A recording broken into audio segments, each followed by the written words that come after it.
নমস্কার। আজকে মেষ রাশিকে নিয়ে বলবো বছরের প্রথম মাস জানুয়ারি মাস কেমন কাটবে মেষ রাশির 2026-এর কেমন কাটবে প্রথম মাস জানুয়ারি মাস। মেষ রাশির তো 7.5 চলছে, তো 7.5-র মধ্যে এই প্রথম মাস কেমন কাটবে।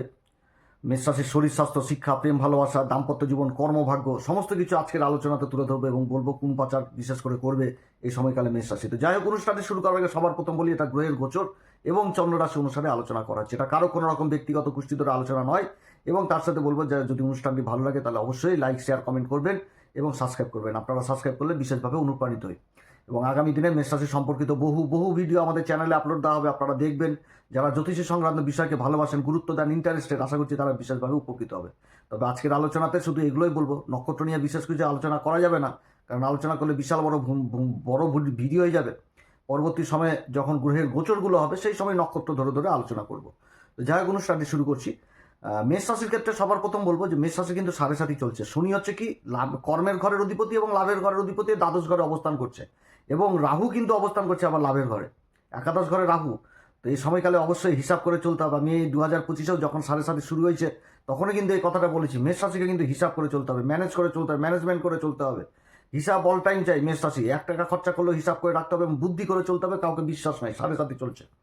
তো যাই হোক, মেষ রাশির ক্ষেত্রে যে জানুয়ারি মাসের গ্রহের অবস্থান হয়েছে সেটা কিন্তু খুবই ভালো অবস্থান। ভাগ্যের ঘরে চতুর্গ্রহী যোগ, সেই যোগের উপর দেবগুরু বৃহস্পতির শুভ দৃষ্টি, দেবগুরু বৃহস্পতির দৃষ্টি এবং বুধেরও অবস্থান রয়েছে ভাগ্যের ঘরে। বুধের সাথে দেবগুরু বৃহস্পতির একটা স্থান পরিবর্তন যোগ তৈরি হয়েছে, তো খুবই ভালো অবস্থান। এবং এই সময়কালে শুক্র নিজের নক্ষত্রে থাকছে, সেরকম দেবগুরু বৃহস্পতিও নিজের নক্ষত্রে থাকছে, নিজের মূল ত্রিকোণ রাশিকে দেখছে। গ্রহ শুক্র, মঙ্গল এবং বুধ অস্ত অবস্থায় থাকছে, এটা ঠিক, কিন্তু অস্ত অবস্থাতে থাকলেও গ্রহ তো নিজের ফল দিবে। এই কারণে যে নিজের ঘরকে দেখছে বুধ এই সময়কালে, বুধ কিন্তু নিজের ঘরকে দেখছে, যেটা মিথুন রাশি, এই ঘরে দেবগুরু বৃহস্পতি অবস্থান করছে। আবার দেবগুরু বৃহস্পতি বক্রী অবস্থায় রয়েছে, নিজের মূল ত্রিকোণ রাশি ধনু রাশিকে দেখছে। তো এটা জ্যোতিষীয় সূত্র যে নিজের ঘরকে যখন গ্রহ দেখবে তখন সেই ঘর তো খারাপ হতে দিবে না, অর্থাৎ এই সময়কালে ভাগ্যের যথেষ্ট ভালো ফল পাবে। এবং সূর্য, মঙ্গল এবং শুক্র এই যে জুতিটা তৈরি হয়েছে, এই জুতিতে শুধু বুধ থাকছে বছরের শুরুতে কেতু নক্ষত্র, মূল নক্ষত্রে। তারপরে শুক্র, তারপরে সূর্য এবং মঙ্গল থাকছে পূর্বাষাঢ়া নক্ষত্রে, যেটা হচ্ছে শুক্রেরই নক্ষত্র। দেবগুরু বৃহস্পতি নিজের নক্ষত্র পুনর্বসু নক্ষত্রে থাকছে। তো দেবগুরু বৃহস্পতি অবস্থান যথেষ্ট ভালো। নিজের নক্ষত্র অবস্থান মানে কি আরও শক্তিশালী, বলবান হয়ে যাওয়া। সেরকম আবার শনির 7.5 চলছে। শনিও কিন্তু ওদিক থেকে খরচের বৃদ্ধি করাবে 20 তারিখের পর থেকে, কারণ শনিও কিন্তু নিজের নক্ষত্রে চলে আসবে, উত্তরা ভাদ্রপদ নক্ষত্রে। এবং অপরদিকে কেতু কিন্তু থাকছে পঞ্চম ঘরে, সেই যে নক্ষত্র সেটাও কিন্তু ভালো নক্ষত্র পেয়েছে, পূর্বা ফাল্গুনী নক্ষত্র, বিজয়ের পরবর্তী উল্লাস। তো এই নক্ষত্রগুলো কিন্তু যথেষ্ট ভালো পেয়েছে। এবার মাসের মাঝখানে এই গ্রহগুলো কিন্তু আবার রাশি পরিবর্তন করে নেবে, তখন বুধ চলে আসবে। বুধ আর মঙ্গল আর সূর্য সব যে ওই কর্মের ঘর অবস্থান করবে। সূর্য কর্মের ঘর, দশম ঘর, মকর সংক্রান্তি। তারপরে তো মঙ্গল উচ্চ অবস্থায় রুচক নামক পঞ্চমহাপুরুষ রাজ্য তৈরি করে নেবে। তারপরে শুক্র আর বুধ মিত্র রাশিতে অবস্থান করবে, একটা বিশেষ ভালো সাপোর্ট পাবে। এবং লক্ষ্মীনারায়ণ যোগ, এখনও লক্ষ্মীনারায়ণ যোগ তৈরি হচ্ছে, সেই যোগের উপর দেবগুরু বৃহস্পতি দৃষ্টি থাকছে। এটা তো বিশাল ব্যাপার, এটা মহাভাগ্যবান যোগ তৈরি করে দিয়েছে 7.5-এর মধ্যে এই মেষ রাশির ক্ষেত্রে। অতএব এই জানুয়ারি মাস কিন্তু বিভিন্ন দিক থেকে উন্নতির জোয়ার থাকছে মেষ রাশির। অর্থাৎ এক কথায় বলতে গেলে মেষ রাশির বললে। তবে গ্রহের যে শুধু ভালো প্রভাব থাকবে সেটাও না, কিছু ক্ষেত্রে আবার খারাপ প্রভাবও থাকবে, এটাও ঠিক। তো সেগুলোও কিন্তু আজকে তুলে ধরবো মেষ রাশির ক্ষেত্রে, যে জানুয়ারি মাসটা কেমন যেতে যাচ্ছে। গোটা বছর 2025 তো কাটলো, এবার 2026-এ কী দেখাচ্ছে প্রথম মাস, কী খেলা দেখাবে মেষ রাশির জীবনে। মেষ রাশির ক্ষেত্রে যদি প্রথমে শরীর স্বাস্থ্য নিয়ে বলি, শরীর স্বাস্থ্য নিয়ে যদি বলি তাহলে অবশ্যই শরীর স্বাস্থ্যের দিকে যথেষ্ট খেয়াল রাখতে হবে। কারণ রাশির অধিপতি কিন্তু অস্ত থাকছে ভাগ্যের ঘরে, দেবগুরু বৃহস্পতি দ্বারা দৃষ্ট হচ্ছে, কিন্তু আবার কর্মের ঘরে যখন যাবে তখনও কিন্তু অস্ত এবং রাশির উপর দৃষ্টি থাকবে। উচ্চ অবস্থায় অবস্থান করবে কিন্তু রাশির উপর দৃষ্টি থাকবে। অতএব রাশিকে যথেষ্ট প্রাণায়াম, যোগব্যায়াম এগুলো তো অবশ্যই করতে হবে। নিজের খাবার দাবারের দিকে যথেষ্ট খেয়াল রাখতে হবে, পিতামাতার শরীর স্বাস্থ্যের দিকে খেয়াল রাখতে হবে, বাড়ির বয়োজ্যেষ্ঠ লোকেদের উপর খেয়াল রাখতে হবে। শরীর স্বাস্থ্য, এদিকে অর্থকরী মানে টাকা পয়সা খরচা হওয়ার প্রবল সম্ভাবনা থাকবে। এবং নিজের সন্তানের দিকেও কিন্তু খেয়াল রাখতে হবে এই সময়কালে শরীর স্বাস্থ্যের দিকে। বিশেষ করে এই সময়কালে গর্ভবতী মায়েরা বিশেষভাবে সাবধান, তাদের কিন্তু একটা মানে সমস্যা তৈরি হলেও হতে পারে শরীর স্বাস্থ্যের দিকে। অতএব বিশেষভাবে সাবধান এই সময়কালে শরীর স্বাস্থ্যের দিকে। শিক্ষার জায়গা মেষ রাশির জন্য যথেষ্ট ভালো, শিক্ষার জায়গাটা দেখাচ্ছে। শিক্ষার জায়গায় যথেষ্ট ভালো দেখাচ্ছে। উচ্চশিক্ষা যেরকম দেখাচ্ছে সেরকম কিন্তু প্রাথমিক শিক্ষা দেখাচ্ছে, যে 2026-এ যারা গবেষণা, রিসার্চ এই সমস্ত বিদ্যার সাথে যুক্ত রয়েছেন তাদের জন্য যথেষ্ট ভালো। যারা ইঞ্জিনিয়ারিং নিয়ে পড়াশোনা করছেন, যারা মেডিকেলে ডাক্তারি নিয়ে পড়াশোনা করছেন, রক্তের উপর গবেষণা করছেন, রক্তের উপর চিকিৎসা করছেন, বা বিদেশ যাওয়ার চেষ্টা করছেন, বা স্কলারশিপের জন্য যারা চেষ্টা করছেন, তাদের জন্য কিন্তু এই জানুয়ারি মাসটা দুর্দান্ত হতে যাচ্ছে। অর্থাৎ শিক্ষার জায়গাটা যথেষ্ট ভালো দেখাচ্ছে, সেটা উচ্চশিক্ষা, প্রাথমিক শিক্ষা দুটোই ক্ষেত্রে। উচ্চশিক্ষার্থীদের বিদেশ যাত্রা হওয়ার প্রবল সম্ভাবনা থাকছে এই সময়কালে, কিংবা বিদেশে সুনাম বৃদ্ধি, এই জিনিসটাও কিন্তু বোঝাচ্ছে এই মেষ রাশির ক্ষেত্রে শিক্ষার জায়গাটা।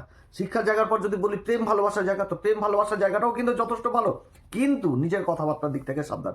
যদি কথাবার্তা ঠিক যদি না থাকে তাহলে কিন্তু অসুবিধায় পড়তে হবে। এবং কর্মের ঘরে যখন এতগুলো গ্রহ অবস্থান করবে, সাথে কিন্তু শুক্র থাকছে, আর শুক্রের নক্ষত্রে আবার অবস্থান করছে কিন্তু সেই কেতু।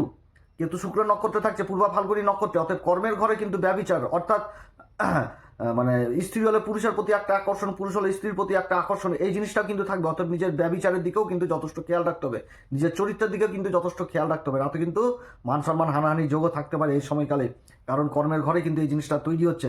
অতএব কর্মক্ষেত্রে বিপরীত লিঙ্গকে বিশেষভাবে সম্মান প্রদান করতে হবে, এটা কিন্তু দেখাচ্ছে। আর প্রেম ভালোবাসা জায়গা কিন্তু দেখাচ্ছে, কিন্তু নিজের কথাবার্তার দিক থেকে ভালো, মানে মানে কথাবার্তা ঠিক রাখতে হবে, না তো কিন্তু আবার ডিস্টেন্সও তৈরি হবে। আর দাম্পত্য জীবন দেখার মতন হবে, কিন্তু নিজের কথাবার্তার দিক থেকে সাবধান, যে বাইরে কিছু হলো এসে এখানটাতেই অন্যের কথাতে ঝামেলা, সেটাও করলে কিন্তু হবে না। তবে দাম্পত্য জীবনে একটি বিশেষভাবে সংকেত উঠে আসছে এই সময়কালে, যে জীবনসাথীর কর্মে কিন্তু বিশেষ উন্নতি থাকছে। যে জীবনসাথী নতুন কর্মপ্রাপ্তি বা যেই স্থানে কর্ম করছেন সেখানটাতে বেতন বৃদ্ধি, প্রমোশন যোগ, এগুলো কিন্তু বুঝাচ্ছে দাম্পত্য জীবনে। এবং দাম্পত্য জীবনে যদি অসুখ বিসুখ হয়ে থাকে, সেই অসুখ বিসুখগুলোও কিন্তু নিরাময়ের দিকে যাবে, তবে ট্রিটমেন্টের মাধ্যমে। অবস্থান যথেষ্ট ভালো, কারণ দেবগুরু বৃহস্পতি যেরকম নিজের ঘরকে দেখছে, চতুর্গ্রহী যোগকে দেখছে, এবং পরবর্তীতেও কিন্তু দেবগুরু বৃহস্পতি দৃষ্টি ওই ভাগ্যের ঘরেই থাকছে। অর্থাৎ ভাগ্যের সঙ্গ যথেষ্টভাবে। ভাগ্য আর কর্ম নিয়ে যদি বলি, তাহলে ভাগ্য কর্মের জায়গাটা এক্সিলেন্ট দেখাচ্ছে এই মেষ রাশির ক্ষেত্রে। যে কোনো কাজে ভাগ্যের সঙ্গ পাবে, যে কোনো কাজ হবে, যাত্রা হবে এই মেষ রাশি জানুয়ারি মাসে। তবে যাত্রা যে হবে সেইখানে কিন্তু খরচাপাতি আবার দেখাচ্ছে। বিদেশ সংক্রান্ত কাজগুলোতে খরচাপাতি হেভি হবে এই সময়কালে, যেটা খরচা মানে আশা করছিল না, বেশি খরচা হয়ে যাবে, এদিকে কিন্তু সাবধান।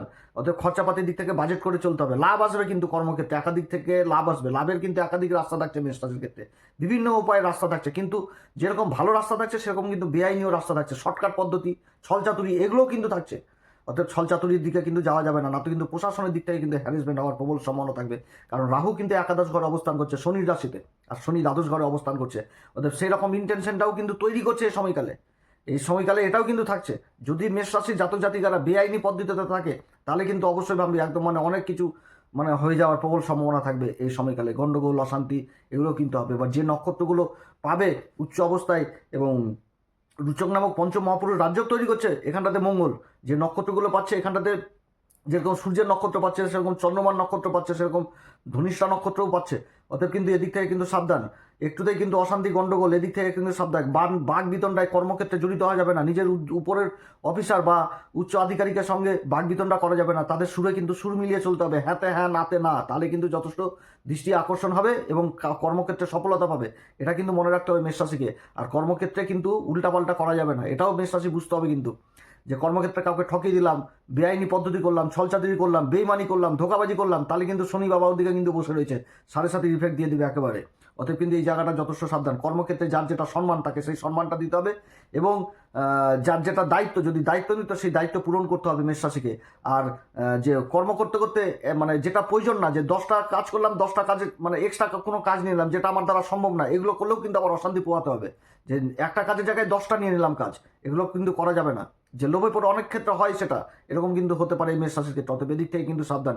যে কোনো কাজ হাতে নিলে সেই কাজটাকে কিন্তু কমপ্লিট করতে হবে, না যদি কমপ্লিট করতে পারে তাহলে কিন্তু নিও না, নিলে কিন্তু অসুবিধায় পড়ে যেতে হবে, মান সম্মান নিয়ে টানাটানি হবে মেষ রাশির দিক থেকে। এবং কর্মক্ষেত্রে যে গাফিলতি, সেই জিনিসটাও কিন্তু করা যাবে না, যে 2টা কাজ নিয়েছি, একটা কাজ ছেড়ে দিলাম, তাতেও কিন্তু মান সম্মান বা কম কাজটা করলাম, কিছু ঘাটতি রেখে দিলাম, কিছু হবে না, কোনো কিছু হবে না, ওটাই কিন্তু গলার কাটা মানে মাছের কাটার মতন গলায় আটকে যাবে। এদিক থেকেও কিন্তু সাবধান।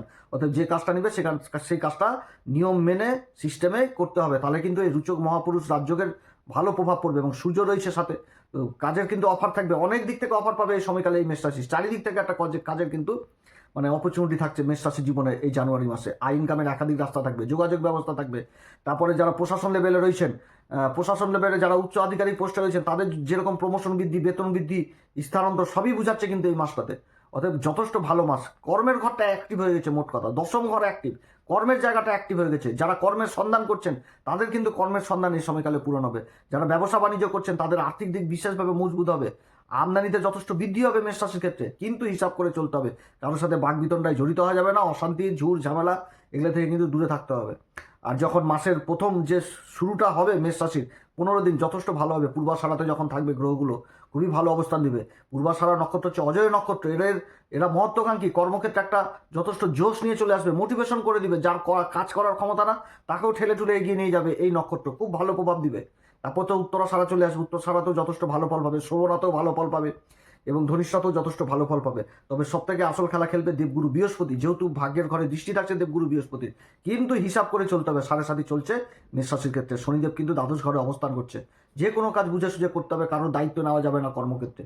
হিসাব করে চলতে হবে, হিসাব মেনটেন করে চলতে হবে। বারবার একটা কথাই বলছি আমি, 2025-এও বলেছি, 2026-এ একই কথা বললাম, হিসাব কিন্তু করতে হবে। কারণ শনিও কিন্তু বলবান হবে যখন 20 তারিখের পর নিজের নক্ষত্রে চলে আসবে, উত্তরা ভাদ্রপদে।